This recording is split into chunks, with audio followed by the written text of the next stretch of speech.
Egypt के pyramids दुनिया के सबसे बड़े राज और इंसानियत के सबसे शानदार करिश्मे। ये सिर्फ पत्थरों के ढांचे नहीं बल्कि एक ऐसे दौर की मिसाल है जब इंसान मौत के बाद अपनी असल जिंदगी पर भरोसा करते थे। कैसे बनाए गए ये अजीम पिरामिड्स बिना किसी मॉडर्न टूल्स के? इनका असल मकसद क्या था और क्या है इनके अंदर वो छुपे राज जो हजारों सालों से इंसानियत को हैरान करते आए हैं।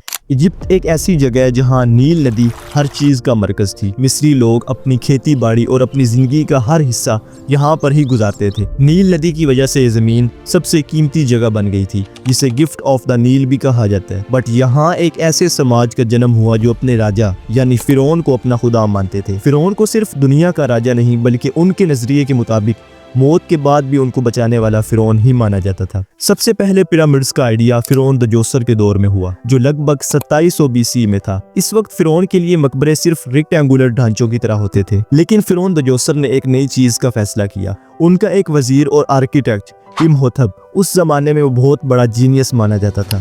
उसने पिरामिड्स को ट्रायंगल शेप दी और थोड़ा ऊंचा बना दिया। एक के ऊपर एक लेयर ऐड करके एक स्टेप लाइक स्ट्रक्चर बनाने की कोशिश की। ये स्टेप पिरामिड ऑफ सकारा दुनिया का पहला पिरामिड माना जाता है। ये सिर्फ एक मकबरा नहीं था बल्कि फिरौन की शान और उनका दर्जा दिखाने का एक तरीका भी था। ये डिजाइन इतना कामयाब हुआ कि बाद के फिरौन ने भी इसे और बेहतरीन बनाने की कोशिश की। पिरामिड लफ्ज ग्रीक जबान पिरामिड से आया है, जो एक तरह से केक का नाम था। पहले पिरामिड्स के ऊपर एक स्मूथ लाइमस्टोन का लेयर होता था जो इन्हें चमकदार और चमकीला बनाता था, बट आज के टाइम में ये लेयर खराब हो चुका है। पिरामिड्स की कहानी का सबसे मशहूर हिस्सा गिजा के पिरामिड्स, जो फिरौन खुफू, खफरे और मेनकोरे के दौर में बनाए गए थे। ये 4th डायनेस्टी के फिरौन थे। फिरौन खुफू ने अपने लिए एक ऐसा पिरामिड बनवाया जो उसका नाम हमेशा जिंदा रखे। इस पिरामिड को बनाने में लगभग 2.3 मिलियन स्टोन ब्लॉक्स का यूज किया गया और हर पत्थर का वजन तकरीबन 2 से 15 टन का था। पत्थर नील नदी के जरिए अलग अलग जगहों से लाए गए और रैप्स का इस्तेमाल करके पिरामिड्स की ऊंचाई तक पहुंचाया जाता था। ये पिरामिड लगभग 144 मीटर का था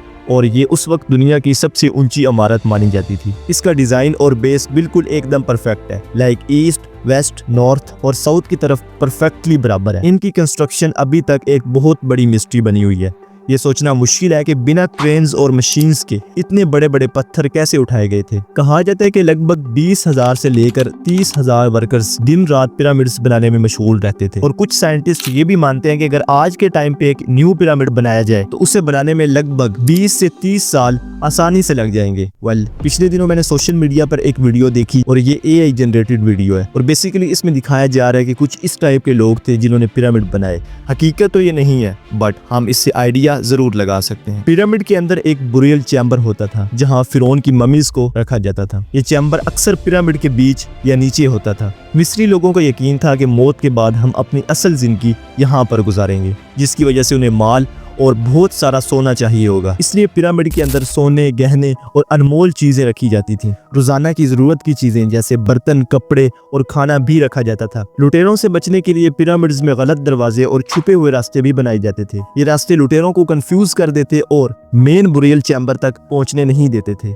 ग्रेट पिरामिड के अंदर कुछ ऐसे चैम्बर्स हैं जिनका मकसद अभी तक समझा नहीं गया। रिसेंट टेक्नोलॉजी से नए रास्ते और छुपे हुए चैम्बर्स भी मिले हैं। एक रिसर्च के मुताबिक पता चला है कि इन पिरामिड्स के अंदर टेम्परेचर हमेशा 20 डिग्री सेल्सियस तक ही रहता है, चाहे बाहर कितनी भी गर्मी हो। और आज के हिसाब से ग्रेट पिरामिड का टोटल वजन लगभग 6 मिलियन टन माना जाता है। फिरौन खुफू के बाद उसके बेटे खफरे ने अपना पिरामिड बनवाया।